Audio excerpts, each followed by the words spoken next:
No matter how small our country is, it has always been bigger than us, majestic, and larger than life. I'm Linda Tamim, and these are my road trip diaries.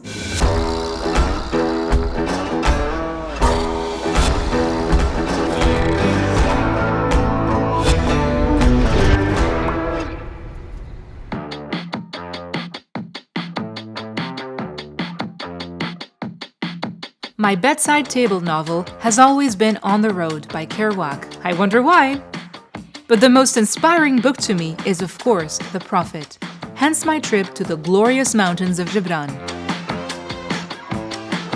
Bcharreh district is characterized by its traditional dwellings, its picturesque villages overlooking the Holy Valley, and of course, our country's pride, the Cedars of God. My trip started from Murud, considered as the traditional entry point of the region, with its famous Dragon Rock.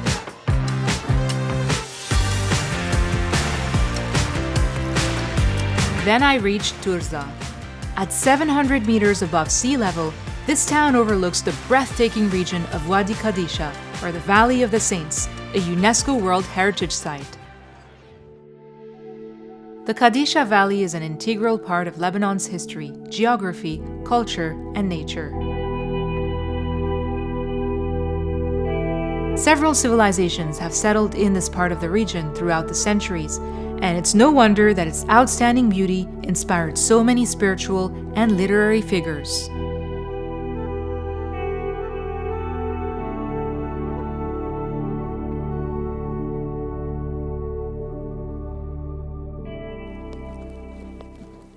After Turza comes Abdin, known for its fig trees. After all, Atyab Anabutin min Abdin. Then we pass by Bar Halyoun, the village of poets, Billa, pretty and peaceful, and Anet.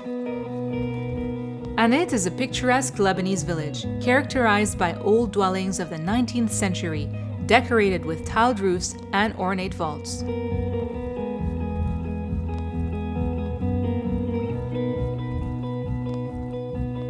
The next stop was Beit Menzir, where I stopped by Mond Almaz Winery and Guest House,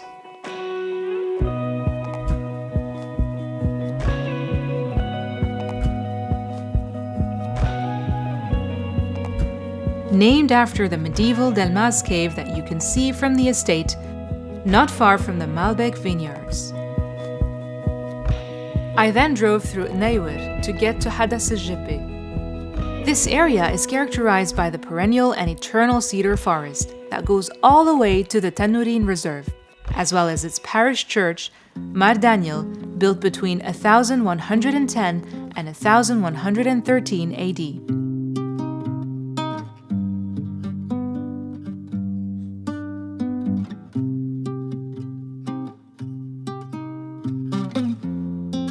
Dimain is the summer residence of the Maronite Patriarch.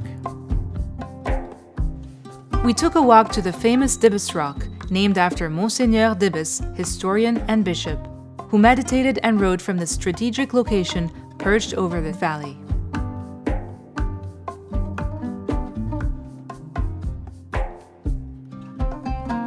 Dimain is also the location of the Bcharreh Federation of Municipalities and the district's future DMO that we were lucky enough to visit.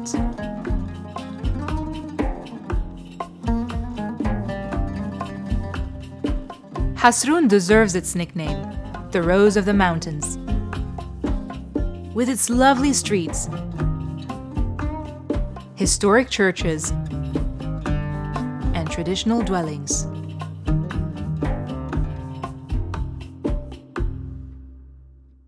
It also has many restaurants and lovely guest houses where tourists often stop for a short or long stay. From there, we got to Bazoun, perched on the next cliff. Then Bir Asha with its carved hermitage.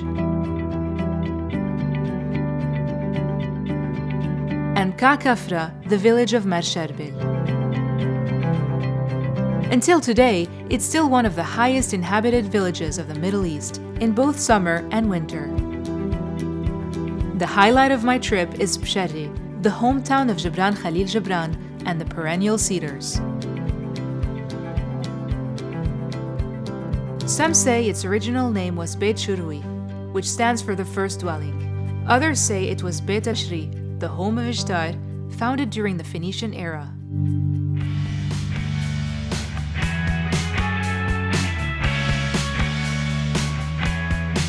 It is home to the beautiful Kadisha Grotto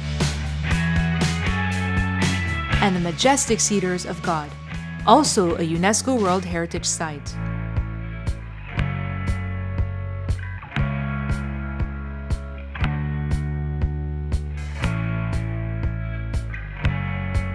On the other side of the valley towards Rita, I stopped by Haddad, the rocky village with one of the most scenic pedestrian trails towards the valley.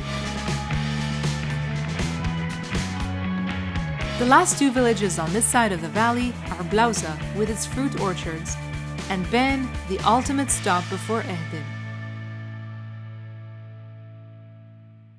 This road trip truly felt like a full circle around one of the country's deepest valleys, where humans live in perfect harmony with nature. While I came to Bcharreh to learn all about the origins of my favorite author and poet, and I got a true sense of Gibran's work as a visual artist on this trip, I must say I also fell in love with the region and all it has to offer. There's so much to do all year round. Imagine skiing near the Cedars, or hiking on the highest summits of Lebanon. The Lebanon Mountain Trail section number 7 connects the monastery of Ushaya in Anubin Valley to Bcharreh, while section 8 goes from Bcharreh to Bazoun, and section 9 connects Bazoun to Tanurin in the Batroun district. So at least 3 LMT sections pass through here. In addition, many side trails take you from each of those villages to the valley below. And with all the museums and summer festivals happening around here, you can enjoy a vacation packed with adventure and culture.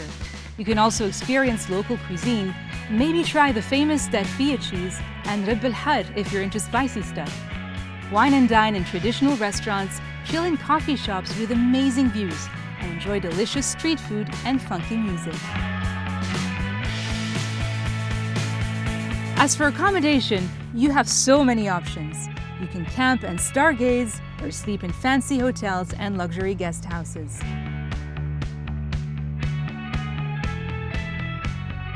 Personally, my friends and I rented a full flat just for ourselves. As usual, I will mark down all of these locations on our interactive map, and I'll see you soon for another road trip diary.